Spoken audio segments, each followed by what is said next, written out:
Short webinar on trauma and the wounded healer, how our deepest wounds can serve as pathways of initiation.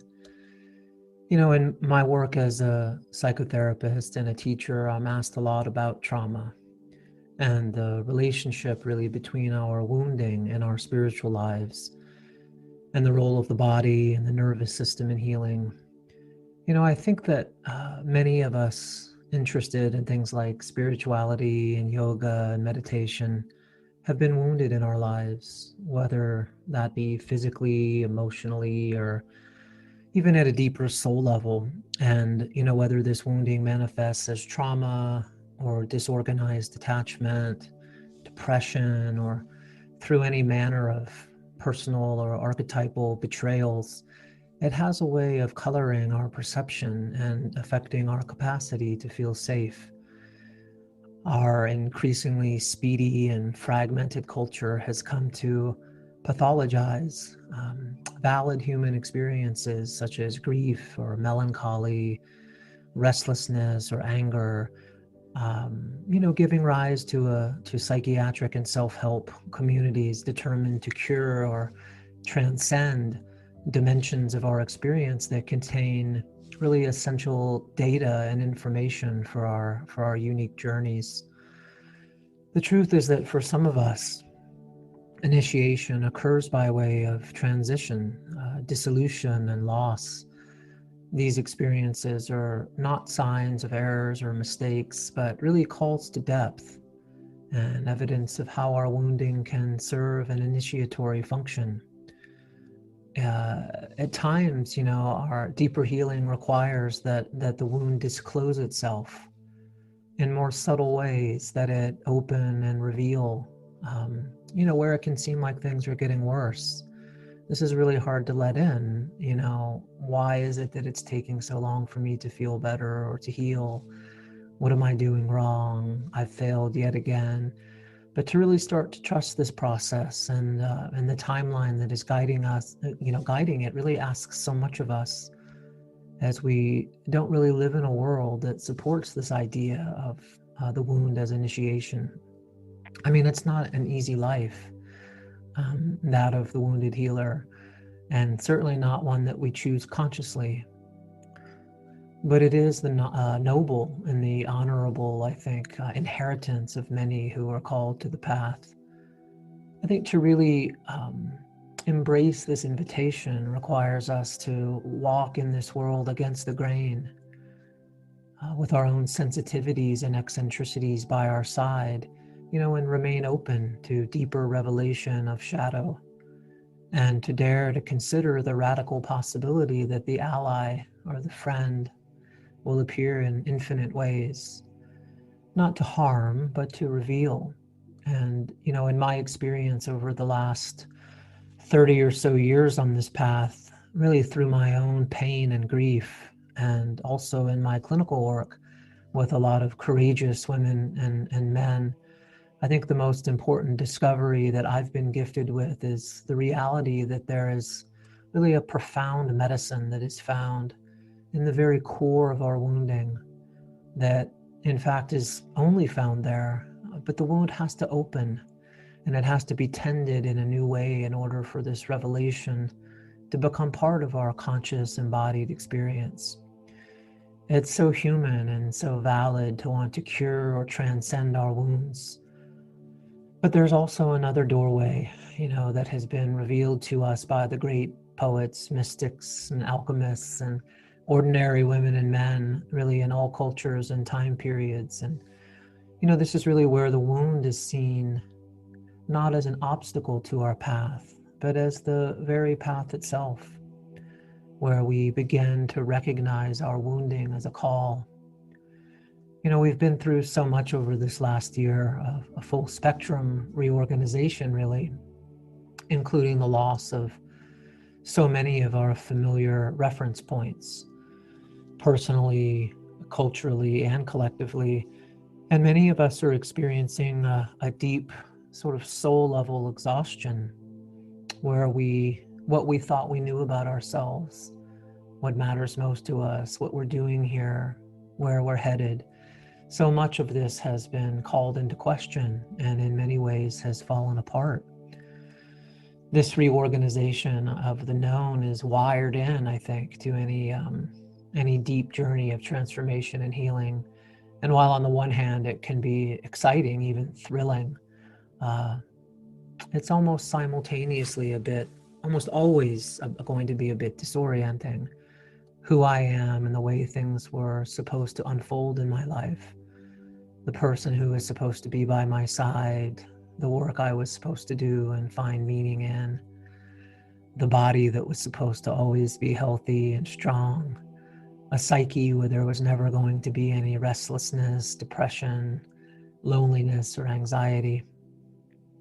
So it's important to slow down now, to connect with the earth and the ground, and to hold the broken pieces near, and to grieve on our own and also with one another, to mourn not only the loss of health and life, but also the dream of the way we thought it was all going to turn out. The rebirth part of the death rebirth cycle is realized by way of our willingness and our capacity to grieve. The portal to new life, to resurrection, and to new vision opens through conscious, embodied lamentation. As we gather the shards of the heart and collect them in a holy vase, and open to the possibility really now that this process of falling apart is not some great cosmic error or mistake that we need to correct or repair, but a harbinger of integration, an emissary or a forerunner of the archetype of wholeness. And to fall apart consciously, to allow the alchemical process of dissolution, of yellowing, which is an essential non-negotiable phase as we open to rebirth, and what it is that will emerge from the ashes. It's love, of course, that guides the reorganization and its unfolding, but it's also love that is the substance of the ashes, and also of the tears of joy and the tears of grief, the tears of the earth herself. Perhaps if the tears could speak, they would tell us that there is no medicine in a wound that's already healed, but only in one that's open and weeping. I know in speaking with many of you that many of us are in touch with this weeping inside our own bodies and souls, and in the body and the soul of the collective, in our own ways, attuned to the physical tears that emerge from our eyes, of course, but also those more subtle tears that flow from the heart and from the secret places. The path of direct revelation unfolds by way of the human body. Now, I think more than ever, it's essential to find ways to rest our nervous systems, not only to manage traumatic stress and this core soul exhaustion, but really to deepen our relationship with the earth, with our hearts, and to reconnect with the sacredness of what it really means to be a human being alive on the planet at this time. There are so many ideas about what healing is, but many of them, I think, are outdated and misattuned to our actual lived experience. In moments of fierce and unexpected grace, when the rug is pulled out from underneath us, our lenses of perception become ripe for revisioning. And I think that's where we are right now as a collective. There's an inevitable reorganization that occurs as part of the healing process. And while it's so natural and so understandable to want to skip over this phase and to get to the promised rebirth, doing so in a way that's premature is going to prevent us from accessing the wisdom, the mercy, the grace actually that's found within the restructuring itself. Many of the great poets and seers knew the importance of dissolution and experienced it as initiatory. I think of John of the Cross and the Dark Night. It's the dying of an old dream, my life and the way I was so sure it was going to turn out. It's this crumbling, or what the alchemists call the putrefactio, the putrefying of the material in the vessel, process which is holy, actually, that's required to unearth that rich soil of the soul. So this idea, and more than that, the experience, the embodied lived experience of the wound as initiation, as serving an initiatory function within the psyche, is what allows us to recognize and respond to our wounding as a calling from the soul, from the self, from the divine. I also think of Rumi, and how his poetry, which has transformed the lives of so many millions of us, was really an expression of the way that his wound was weeping, that primordial wound of separation. But it was only through really a deep listening to and an honoring of that wound that his poetry was able to flow. Without his tending to that wound, would we have ever known that light? And each of those words and images and metaphors that Rumi brings to us are individual teardrops, you might say, as they flowed from his personal heart and into the heart of the world, the soul of the world, the anima mundi. But I think in order to be initiated in this way, we have to slow down, and with a passionate, embodied, and earthy compassion, attuned to what is unfolding and being illuminated now, to take some time to mourn the reassembling of our world and to grieve all that we inevitably lose as we heal and awaken. I think it's an act of kindness, really, to honor that the transformational process by its very nature is messy, it's glorious, it's full spectrum, not only an act of creation, but really one of destruction as well. But this path is one of direct revelation, and it need not be mediated through any person or teaching or way of being or belief system, but really oriented in your primary first-person experience. It's a journey that includes the entirety of who and what you are, especially your vulnerabilities, your sensitivities, your eccentricities, which have shaped you at a deep soul level and are essential to your path of individuation, of wholeness. It can be a lonely path at times, as I think so many of us have come to know, but one that is also so precious and offers a unique doorway into connection with life, with others, with the sun, with the moon, with the stars, into an experience of feeling completely connected while alone, and at times alone even while in the midst of others, of connection. I'm not sure we'll ever be able to fully resolve this mystery, but only attune really to its deeper layers.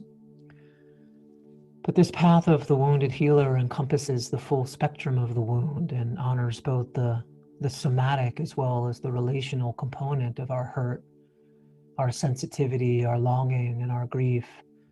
The lion's roar, really, of the wounded healer is that your pain is not pathology. It is not evidence that you failed, that something is wrong with you that must urgently be cured, or that some cosmic error has occurred. It means you are alive, that your heart is beating, that your nervous system is sensitive, and that your mind and your brain are online. That your psyche is open, it's receptive, it's subtle, supple, it's tender, and that your soul is communicating and attempting to reach you, not to harm or to take you down, but to invite you back into relationship, into your body, into connection, into intimacy with all of life. But your grief is not pathology. Your rage is not pathology. Your broken heart, your longing, your sensitivity, your eccentricity, these are not pathology, but our path. Hidden inside the wound is medicine, the soul's attempt at self-healing and revelation. And I think the invitation from within the very center of the mandala, we could say, of the wounded healer, as we step into the central chamber, is to turn into the wound, to dare to consider the possibility that in its core there is this alchemical silver and gold and ruby and emerald. There is an intelligence and meaning hidden within our symptoms and our tenderness. But it does take a new level of courage, of trust, and compassion, really, to discover and live from this place. You know, any discussion about a contemporary, embodied, nervous system informed approach to transformation and healing is going to require that we're sensitive to the reality of trauma and the way that trauma can deeply affect our capacity to feel safe, to connect with ourselves and others, to be intimate, creative, and to be able to play and explore in this world. There's a lot of talk these days, you know, not only in spiritual and healing subcultures, but also out in the collective about trauma, about what it is, how it shapes our perception and our experience of safety and connection, and what it might mean to heal from traumatic or post-traumatic stress. And I think even if our deepest interest is in spiritual transformation, what I've discovered in my own life anyway, and also in my clinical work with, by this time, hundreds of sort of dedicated yogis and meditators, is that if we fail to tend to our own wounding and trauma, it will inevitably leak out and will color any realization, any genuine realization that we might have. I think it's no secret, really, that we can make use of our most profound spiritual beliefs and practices to not only further the cultivation of genuine wisdom and compassion, but also defensively to avoid attachment and relationship trauma, developmental needs, and somatic and emotional wounding of all kinds. You know, and where this happens, even if we have some degree of realization, it's not going to be able to fully filter down into our bodies, into our relationships, our work, and into our world in a way that will most skillfully help ourselves and others, you know, to be safe, to be happy, to be free of suffering, to be at peace. I mean, fortunately, there's a lot more awareness about trauma now, today, than there was, say, 20 years ago. But, you know, in many ways, as a culture, we're still in the infancy of understanding traumatic organization in the nervous system, in the psyche, in the body. And the reality is that not all forms and types of spiritual and self-help practices are appropriate for those struggling with traumatic and post-traumatic stress. And if used without discernment, can generate states of overwhelm and re-traumatization. You know, for our purposes here, I'm going to use a very simple, very general definition of trauma, and one that's not all that precise, actually, or certainly not clinical. So trauma occurs when we're overwhelmed by emotional or somatic experience that we don't have the internal resources or the external support to process and to integrate. You know, this sort of wide lens is in no way meant to dishonor certain devastating experiences of violence or abuse, or to suggest that all trauma is equal, but only to recognize, to help us all to recognize how common trauma is.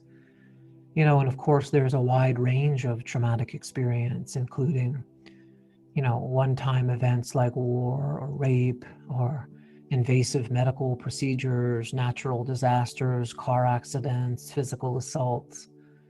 Sometimes these types of events are, you might hear referred to as shock trauma or big T trauma.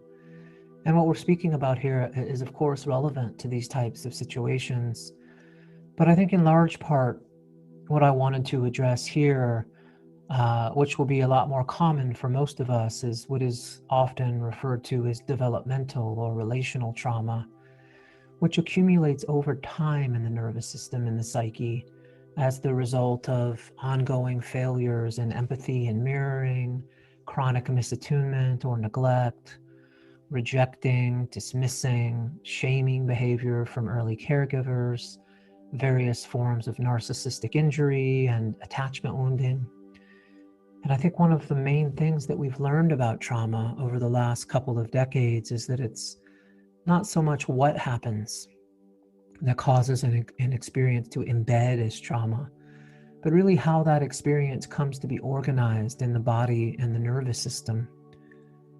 What's most important is whether there's someone with us during and after the event or the events, who can help us to process and metabolize what would otherwise be overwhelming. I think so in this sense, really, one of the core components of trauma is the embodied felt sense of aloneness, where there's an absence of accompaniment, where we feel isolated and alone. And in moments when we're overwhelmed by terror and threat and fear, and we don't have the resources or the support to process and integrate those emotions and also that arousal in our bodies and our nervous systems, the experience, it's stored outside, it's held outside our conscious awareness and our right limbic and bodily circuitry, where it remains available for processing and healing, really at a later time, at a time when those resources or support are available. This unintegrated experience in the form of emotions and images and bodily arousal is held in what's called a neural network of implicit memory, which is non-cognitive, this emotional or bodily memory, sometimes referred to as procedural memory. And despite the tragedy of this and the pain and the confusion, there's such wisdom in how the body and the nervous system function, where this terrifying, unworkable experience is held outside conscious awareness, so that we don't have to be in direct contact with it all the time, which would just be overwhelming.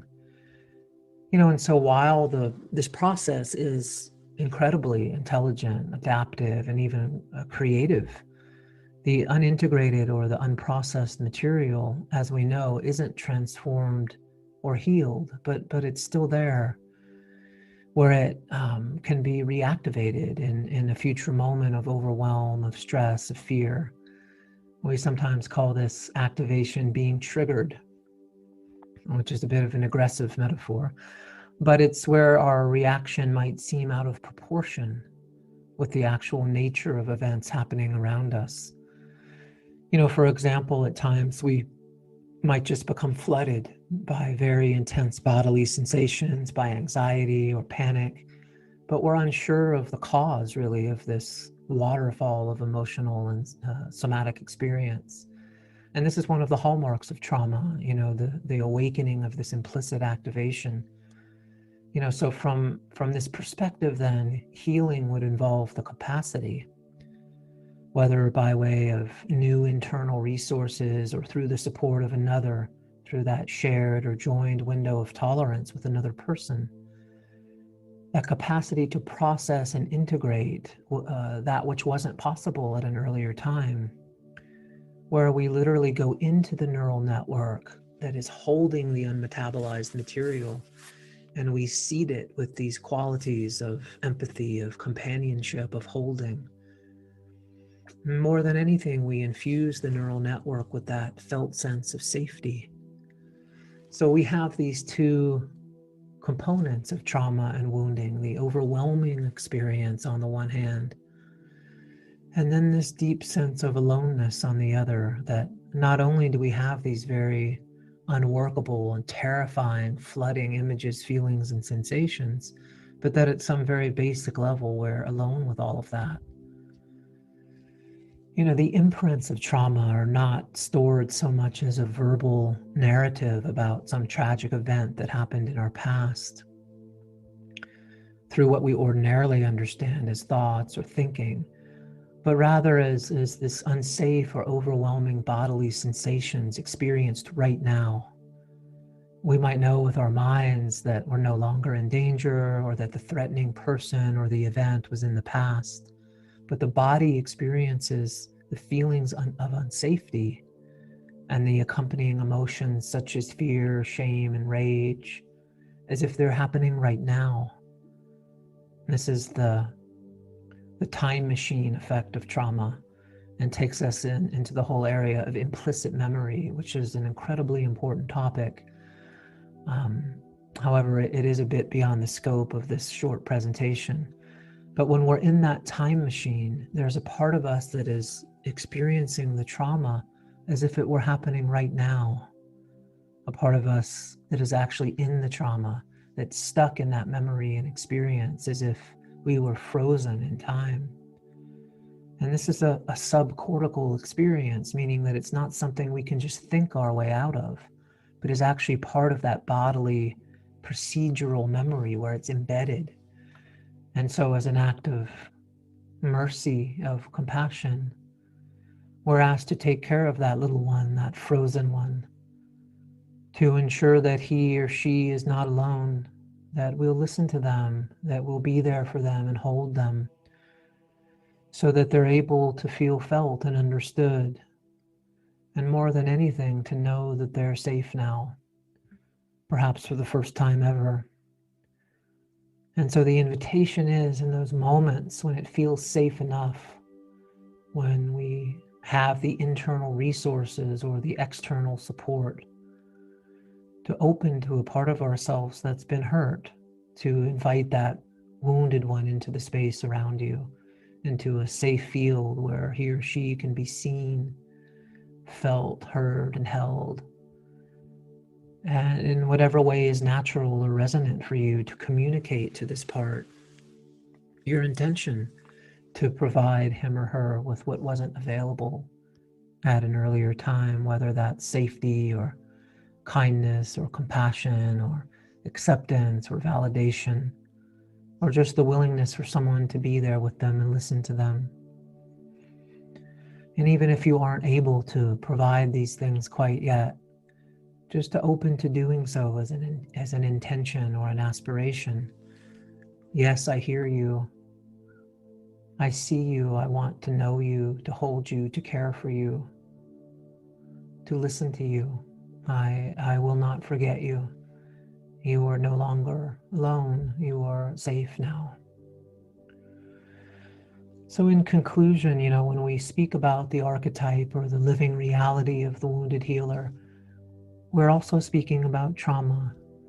And despite how heartbreaking and devastating trauma is and can be, I can only share my own experience that there is hope, that we can work through the dark night of trauma together and come back into the lived, embodied experience of safety and connection.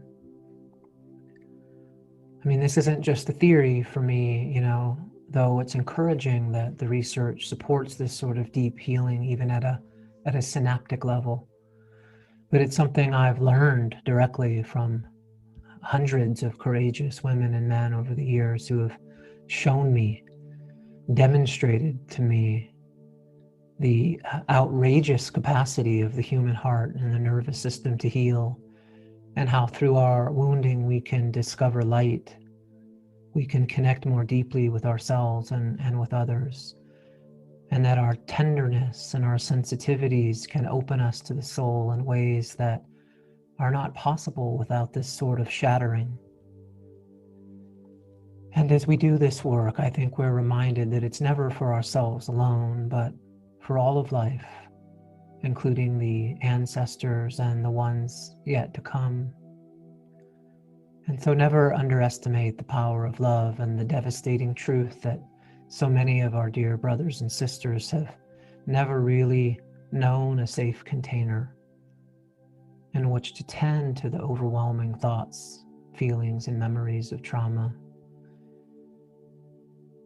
And just how much we have to offer one another, a moment of our kindness, of our warmth, of our listening, of our presence, and a soothed nervous system in which they can come to rest. And so may we do whatever we can to help others, to bear witness to the sacredness of this human heart and of the wild capacities of the nervous system to reorganize and to the soul shining out of all sentient life. And so thank you for listening and for your interest and for your commitment really to this rare, precious life that we've been given, to your own healing and really to the heart of the world. And please take care of yourselves. Thank you.